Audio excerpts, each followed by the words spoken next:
San Antonio is just a great place to do business. I mean, I know a big part of Real Estate Council's advocacy and coordinating with our agency partners at SAWS and CPS and the county and development services. I just encourage everyone at the city and at those agencies to make San Antonio an easy place to do business, because these people that are developing projects here, they do have many other options. Welcome to Breaking Ground SA, a RECSA podcast where we dig into real estate deals, developments, and decision makers shaping San Antonio. I'm your host, Stephanie Reyes, President and CEO, joined by my co-host, local policy expert, Rob Killen. Let's break some ground. Welcome to another exciting episode of Breaking Ground SA, the Real Estate Council of San Antonio podcast, brought to you in the IBC Bank Studios and sponsored today by IRC Capital Residential. Today we have Trey Dawson, president of Pape Dawson Engineer.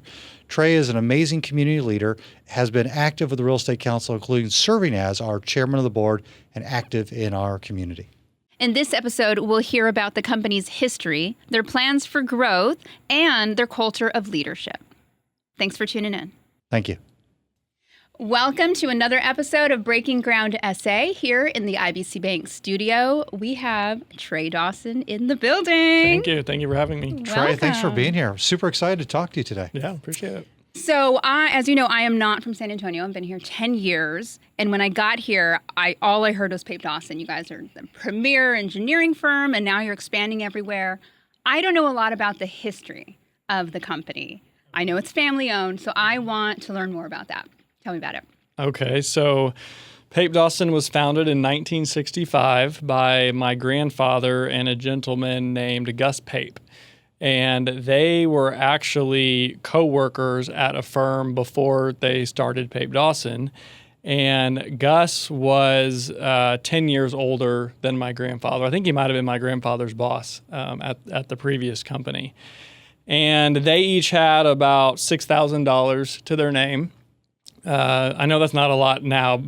Maybe with inflation, it was a lot of money back then. I don't know. They could have been wealthy guys. Sure. I'm not sure. But no, they each had $6,000 to their name, and they agreed each that they would put $3,000 into the business, and they would live off of the other $3,000 for 6 months. And they both agreed that if they weren't successful after 6 months, that they would close the doors and consider it a failure. Well, in about 5.5 months, the first job came through, and it was actually a survey job by a gentleman in my grandfather's Sunday school class, Kyle Seal, who we all know. And Kyle owned some land and we found out later he didn't even need the survey. He just felt bad for my grandfather. And thankfully, my grandfather went to church that day and saw Mr. Seal and was able to go out and survey his property. So if it weren't for that job, then they would not have stayed in business. And my grandfather always says if he would have framed the check, but he needed the money. But that was really the beginning of Pape Dawson. And then because Gus was 10 years older than my grandfather, he retired in the 80s. And his sons were already, older when they started the business, Gus's sons.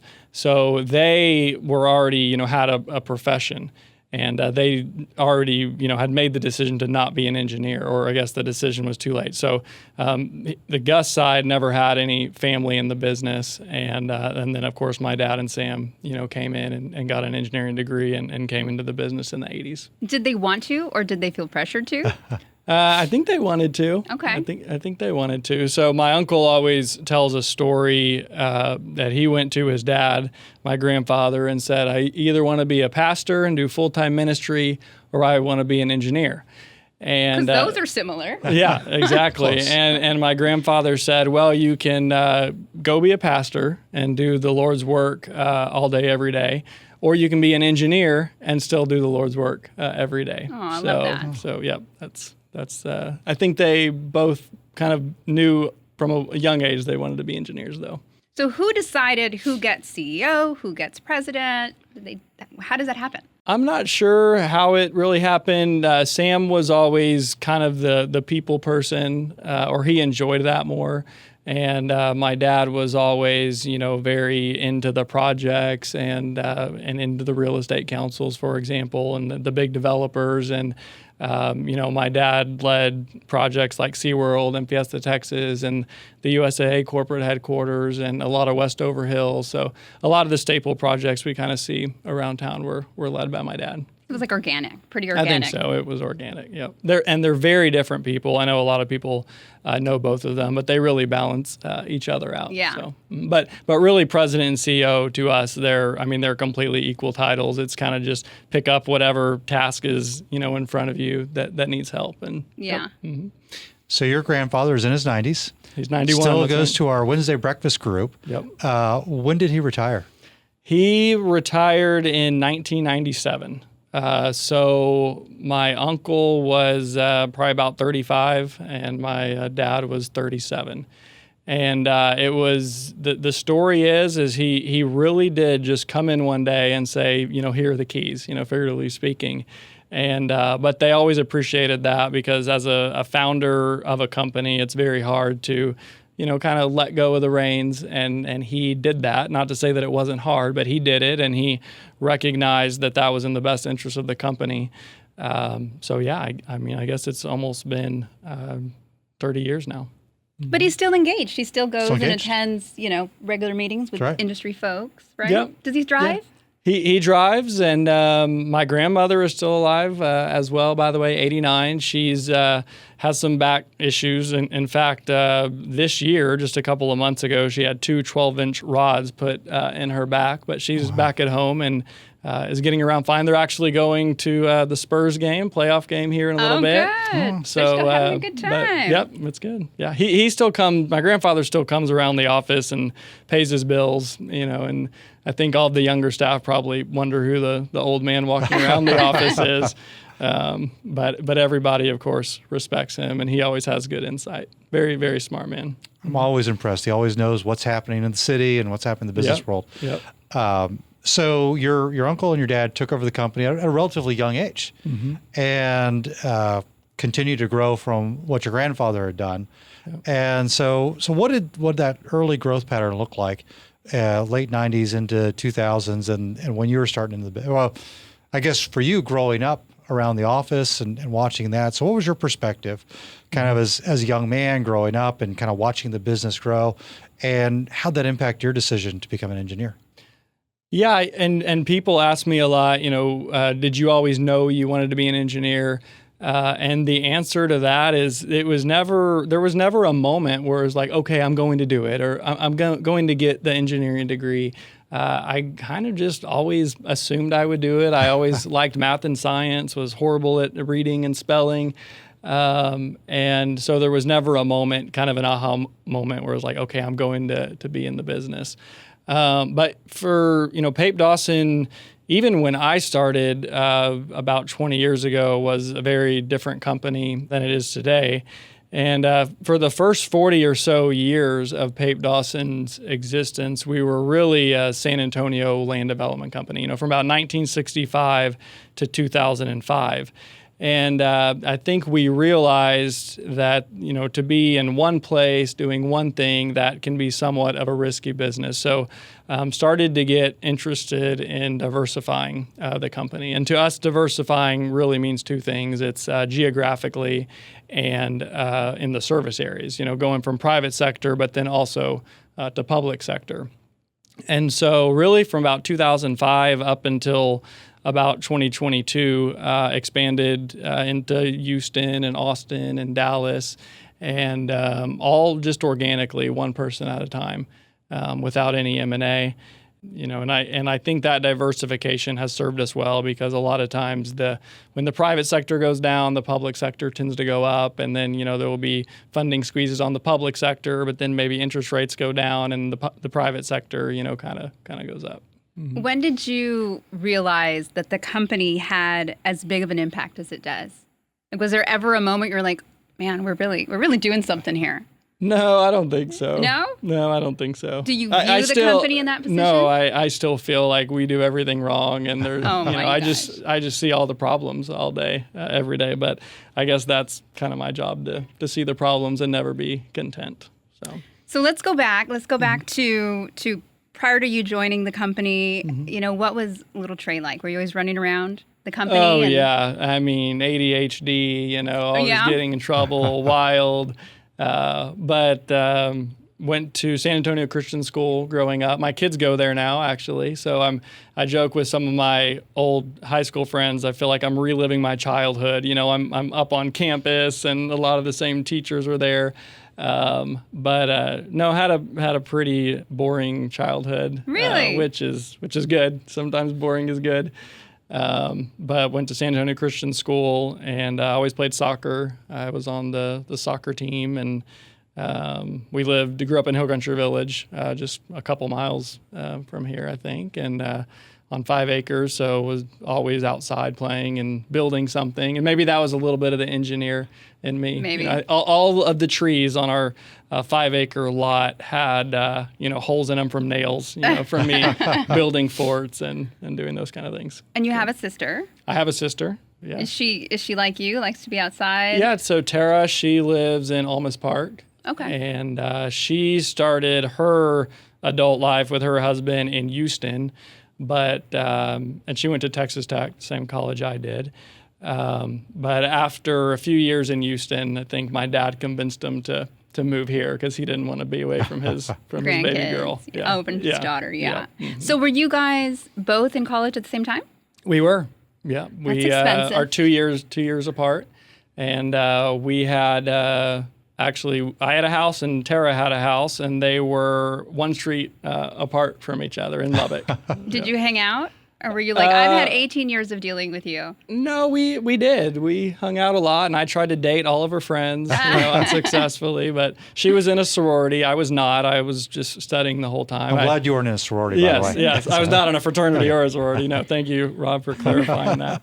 So I always took advantage of her social life without any of the true commitment of having to pay dues or anything like that. Nice. Yep. And so when did you meet your beautiful wife, Meg? I met Meg in sophomore year. Okay. Of college. Yep. Actually, the first week, and we started to date, and all throughout college, we're together. So we've been together for a while. Love at first sight. It was. In fact, I called my sister the day that I met my now wife, and as creepy as it sounds, I said, I think I met the girl I'm going to marry. Oh, that's so sweet. So, yeah. And Meg was sitting right beside that girl. No, just kidding. I need to send a link of this to Meg. Yeah, no, please do not.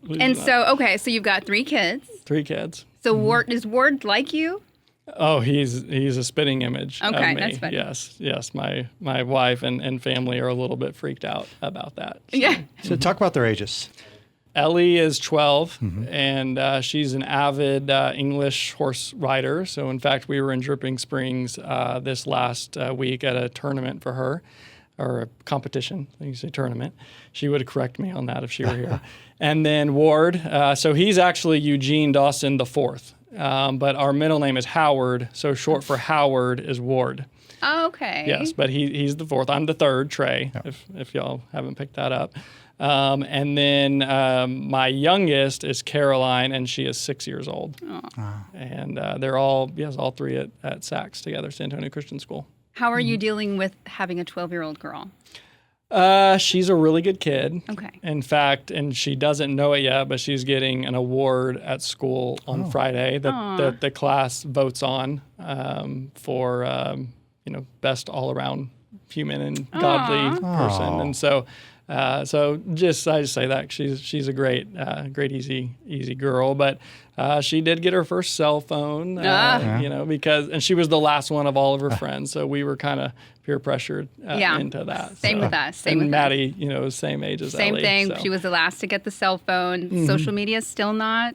Yeah. She can't. Yes, of course. Yeah, no, that's off limits. That's a rule. Yeah, that's a rule. Mm-hmm. But it's rough. It's rough. I'm going through a hard time with 6th grade. She's in 6th grade, right? 6th grade. Yeah. Well, 7th. You're coming up. I know. Couple of days, yep. So you get out of college, you finish, come back to San Antonio. Mm-hmm. What's your first big job?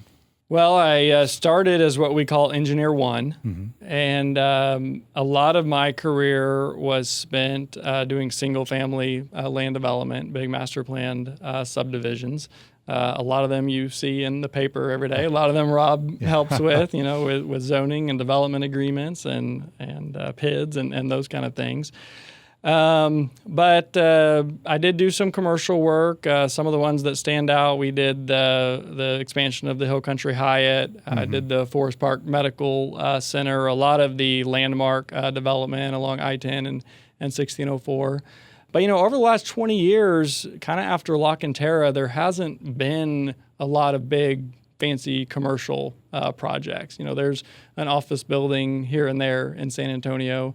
I didn't have the privilege to work on, like the Navistars or TJ Maxx's, but those are great staple projects for Pape Dawson, too, in the last couple of years. Toyota. Oh, yeah. You guys are working on Project Marvel. Project Marvel. That's huge. Nothing's really happened yet. But still, your name's on it, and that's pretty cool. Yes, I'm looking forward to that. Do your kids understand the family business? Do they understand what you do? I think a little bit. They're starting to do it. They definitely make me feel guilty, when I have to go out of town or travel, and I'll be with them for like 13 days in a row, and then one day I might not be home at night, and they're like, "Dad, you're never home." It's like, "Oh, come on." It's like, remember we went shopping this weekend? Somebody has to pay for all of that stuff. But I think we have a company picnic every year at Fiesta, Texas, and we just had ours a couple weeks ago, had about 1,100 people there. It's really just for San Antonio and their families. And so the kids get to go to that. Okay. And so they're like, "Oh, my last name's, on these flyers," kind of a thing. But they come to work with me every once in a while, Oh, they too. do? Oh, that's Okay. good. That's really good. Well, you work hard, but you also play hard. You like to travel. Love to travel. Where's your favorite place to go? I think my top two would be Africa. We loved like South Africa. We did safari. I'm not a big hunter. I think those animals are really beautiful. And then I loved Japan. We just had to cancel our summer vacation to Dubai and Maldives. Why? Because of Iran, the war in Iran. Oh, yeah, hello. And so we pivoted and are going to Hawaii now. But yes, if anyone ever needs anything to talk to me about, then you can ask me about travel. Mm-hmm. And Yes. Stephanie and I have even met up in certain countries, Really? different countries, and she's like, "I'm here." I'm like, "I'm here too." Let's do dinner. So do dinner with the family. Yep. Yes, that was nice. So let's talk about the expansion, because you guys are in how many states now? Maybe 10. Really? I feel like the last time I spoke to you was 7. That's probably true. Okay, where are you at? Tell us all about it. So, started in Texas, got to around 1,000 people in Texas. But, the story that we tell, or that I tell regarding kind of our decision to expand is, when you get to 1,000 employees, if you want to grow by 10%, you need to hire 100 a year. But you're going to lose 10%, just through attrition. So that means you have to hire 200 a year just to grow 10%, which means you have to interview 500. And the organic model kind of just breaks down pretty quickly when you get to a certain size. So we felt like we had a pretty good footing in Texas. And so we kind of had we looked around at each other as a leadership group and said, "What's next?" And the logical answer to that question was expansion outside of Texas. And that was about 3 years ago when we made that decision. And since then, I've expanded to Florida, Georgia, Tennessee, and now most recently Kentucky and Kansas. Wow. And with Louisiana, little Louisiana and Oklahoma in there as well. Can't forget those states. So when you expand like that, what values do you take to every new place that you get that are really important to keeping the culture of the company? Yeah, so our mission for the longest time, for many, many decades, is to be the most respected engineering and professional services firm. And it's not the biggest or the fastest growing or the one with the most employees. It's simply to be the most respected. And when you go out and partner with a firm, and all of our growth outside of Texas has been through M&A pretty quickly here. So when you go out and partner with the firm, it's very important that they embody your culture, from the start, really. If you get started with a firm that doesn't embody your culture, then, you're kind of headed for a disaster. So we get the question a lot, how are you going to keep the culture and the core values as you expand? Well, if we partner with the right people, then it's pretty easy. And we have partnered with some incredible firms. There's a big consolidation of the engineering business in the world happening right now. In fact, most of our competitors in San Antonio over the last 5 years have sold to a bigger national competitor. I think you've mentioned that complaint about our membership, because like there's consolidating. It's less members out there. So. We're trying to take advantage of that, and again, just have been fortunate to be surrounded by some incredible companies. I want to compliment you on just your office space. I remember when you were over on Ramsey, and then kind of in this office building, and across the street, kind of scattered around, and then space up on, maybe still have that up on 281. But when you got that space in Castle Hills and took it, saved that huge, magnificent tree. So I drive past the Pape Dawson office every morning at 6 a.m. And get to drive past it. So, Christmas time, everything is lit up. It's really great, but it's a great central location, and it's very prominent, which I think it's good for you as a company. It's good for us as an industry, right? I have a big engineering firm that is right there, and people see every day.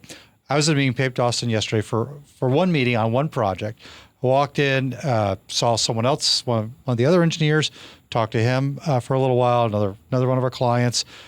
Elected official, I won't say who, was coming out of the door, grabbed that individual and that person's staff. We talked about a few things. I got 5 or 6 things done, showing it for one meeting. I think there's a lot of deals that happen your in lobby our conference rooms. Your lobby and your conference rooms are but it's really an amazing space. But I remember watching that go up, and the level of energy and effort and detail that you put into it, just really, really great. Yeah. Well, and it's weird, in life, what things stick out to you or what you remember. But I remember one time I was probably just starting work, but we were over on Ramsey in our old building by the airport. And my grandfather, he pointed out the parking lot to me, and he said, see all those cars there? And they were in the front. They weren't in employee parking. He said, that means we're busy. That means we've got work, because there's clients here and there's people out, talking about work and projects. So, because you're talking about your grandfather, what lessons did you learn from your grandfather, your uncle, your dad? Well, I'll start with my grandfather. I mean, just an incredible man. He is a great businessman. And that was kind of how he and Gus Pape balanced each other out. From what I understand, Gus was more of the internal guy.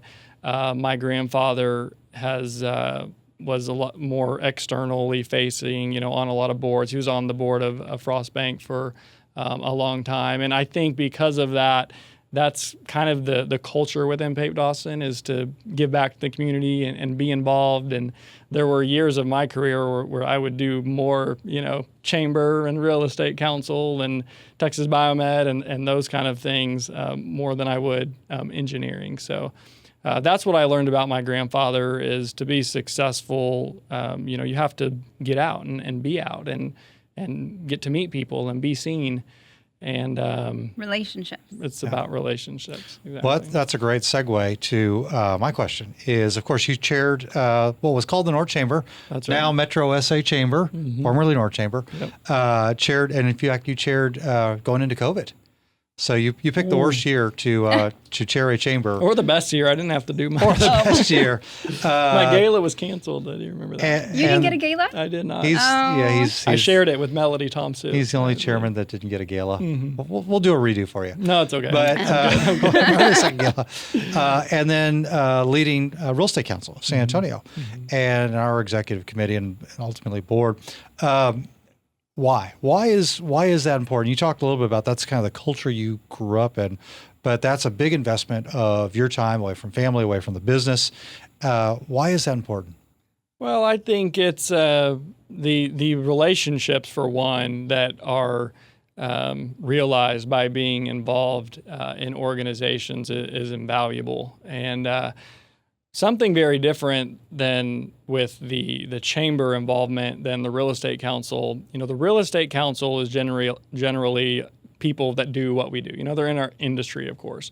One of the things that I really liked about the chamber is that you get to meet people from a lot of different industries, accounting and banking and law, not necessarily real estate law, but other types of law. And from service industries. And so I really do think the relationships that are built is a huge advantage. And then just having an impact on the city. There's only so much you can do with a pen and paper, being an engineer.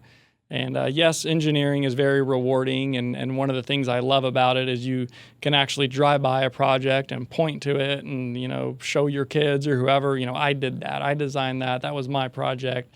But that only goes so far. I think really having an impact in the community is why I enjoy giving back. Keep doing it. Keep doing it. Yes. We appreciate it. It's hard. It's hard for everybody. And I kind of talk to Stephanie about this sometimes. I have to remind her, okay, our members have jobs. Yes, I know. I know. But you were an amazing chair. You accomplished quite a bit when you were here. I had to try to remember that you were volunteering your time. Do you lead organizations the way you lead the company? Oh, that's a good question. I think that I really let you run the organization, and I served more of an advisor. And, not really into the weeds very much. And, with Pape Dawson, with more than 2,000 people now, I have had to change my management style because where I used to be able to be involved in everything, now you have to delegate a lot more. So I think leadership should evolve and it's okay for leadership style to be different depending on what you're leading. Yeah. So I would say maybe Pape Dawson Real Estate Council were different and similar in some ways too. Got it. What have you learned in being in the industry and also running the nonprofit from those experiences? What have you learned as a person? No, I think it's so important to be organized. Just the more you do, you really have to be organized. I think that's half of it. I think being, personable is really important, and just being, nice and not, and being comfortable, taking a back seat and not getting, having to have the spotlight. And when you come out of college, those are all of the things that you think you have to do to get ahead. I'm going to need to be seen, and I'm going to need to be the one standing up and getting the credit. And I think you've experienced with me a lot of times. I'm like, okay, I don't need the spotlight.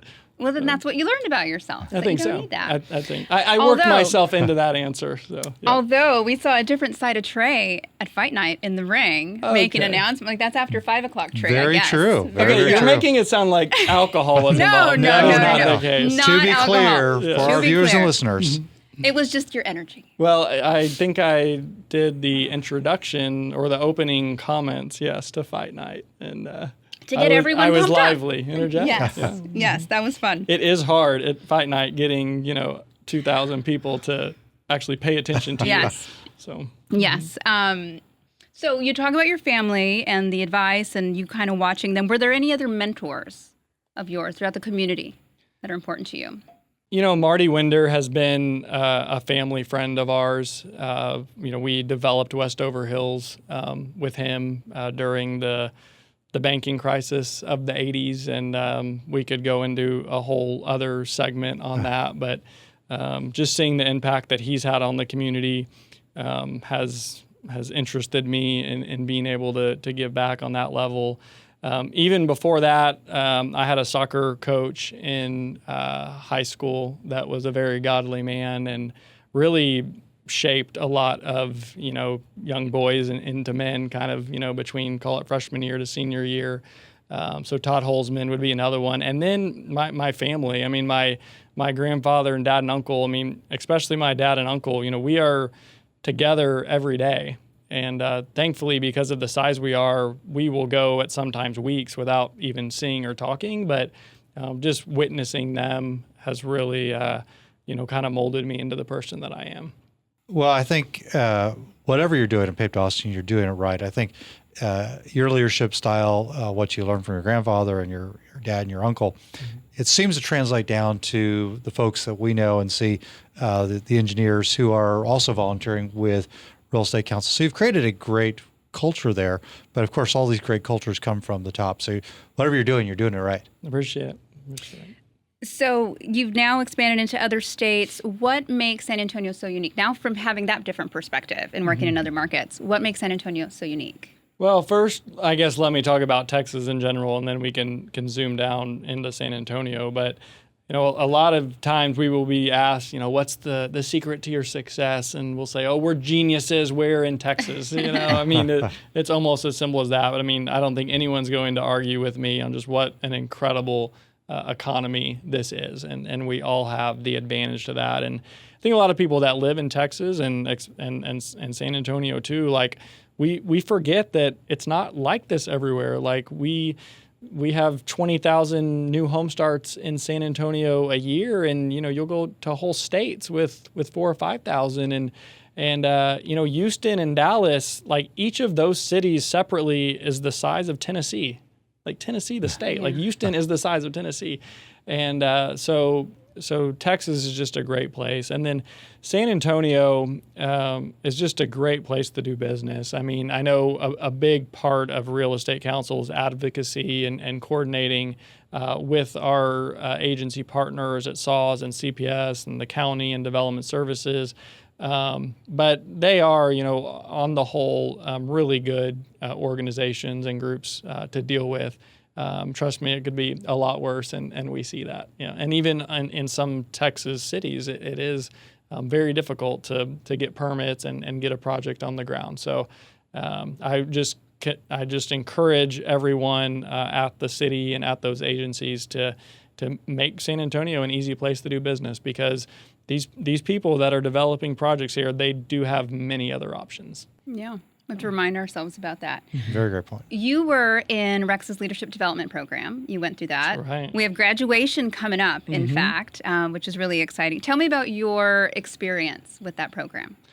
That was really one of the first things, that I got to do with Real Estate Council, and I ended up chairing that program after I was in the class, but still am friends with, I think, James McKnight, who's on our board, was on that class with me, and we're all getting a little older now. But I don't know, that had to have been about 15 years ago, so it's hard to remember back that far. But again, just invaluable relationships, and it was fun. That's great. Yep. That's really good. Yeah. Really good. So we have a fun segment. It's rapid fire. You have to answer first thing that comes to the top of your head. Don't think about your answers. Okay, this is dangerous. Early bird or night owl? Early bird. How early are we talking? Because Rob is up at the crack of dawn. Yes, I get up at 5 a.m. every day. I'm at my desk at 6 a.m. Really? So I need my sleep. So I like to spend an hour or hour and a half lying in bed watching TV, kind of decompressing. So, that's nice. So maybe I'll stay up late, but I'll get in bed early. It's a good schedule. Yeah. Get to the office before everybody else does. Yeah. Favorite San Antonio restaurant? Oh, I like Rosario's, but they've moved. I know. And I actually just went on Sunday. We went to the downtown one, but it's harder to get to now. I know. Yeah. I know. And any steakhouse. I mean, we actually just finished a little toured a steakhouse with my 3 kids, and we did Kirby's and J Prime and Silos and Wild Fish and Bob's and Perry's and Signature, and it was an expensive couple of months. But it's funny to see what kids how they judge the restaurant, because we would vote on them all, and is it a comfortable chair? How's the the atmosphere? My 10-year-old son, literally, he looked at me and he says, "No, it's about the ladies." Oh. I was like, "Okay, Ward."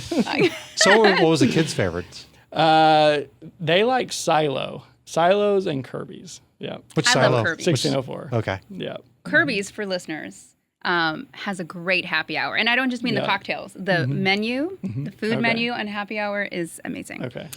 Crabbed fried rice at Wild Fish. That's what you have to try if you have not had That it. sounds That's great. pretty good. Oysters at Silo. Yeah. Oh, oysters. Yeah.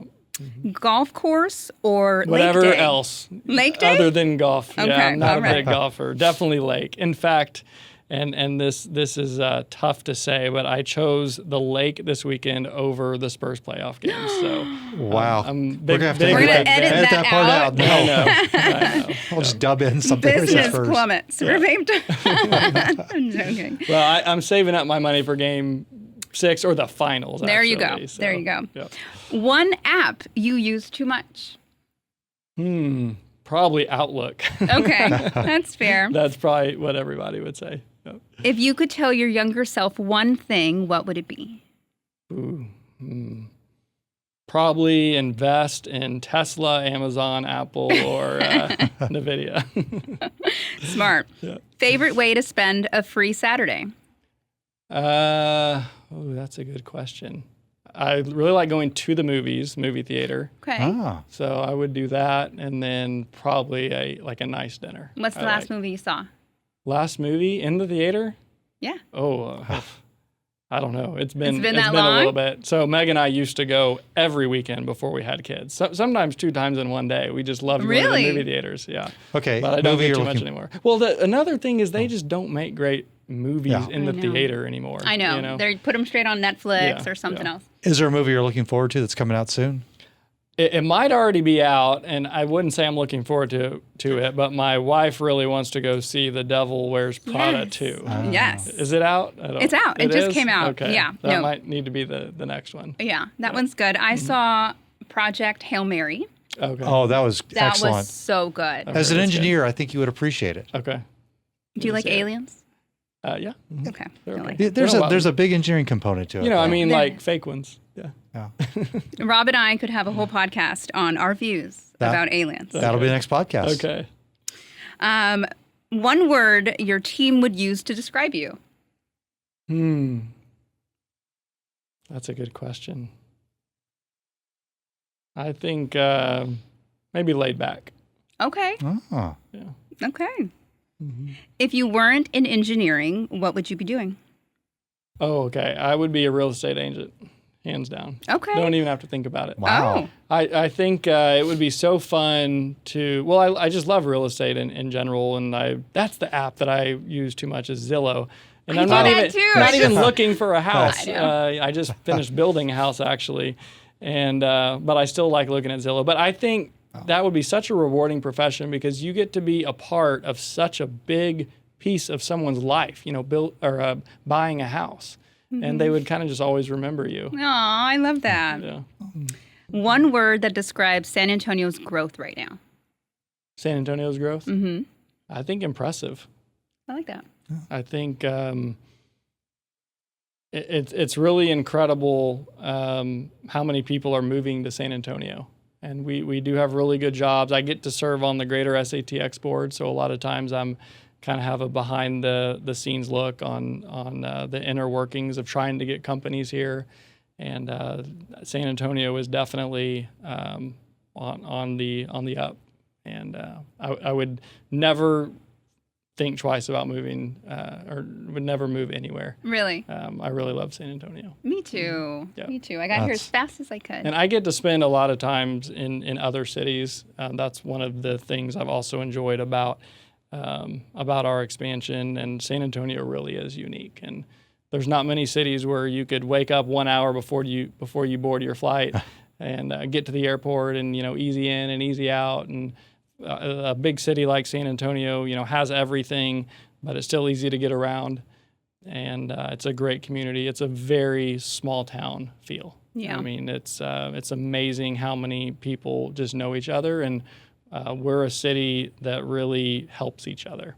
And I think in a lot of other cities, it's kind of every man, every woman for herself. Yeah.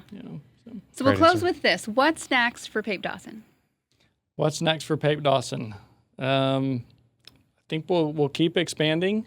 We talked about we're in 10 states. I'd like to be in maybe 20 or 30 in the next couple of years. Wow. And so really just keep doing what we're doing. We don't need to overcomplicate anything. We need to stick with our core services. And first and foremost, we need to take care of our employees and our clients. And the best business development that you can do is to do a good job on the project that is right in front of you. And if we can do that, we'll be successful. but easier said than done.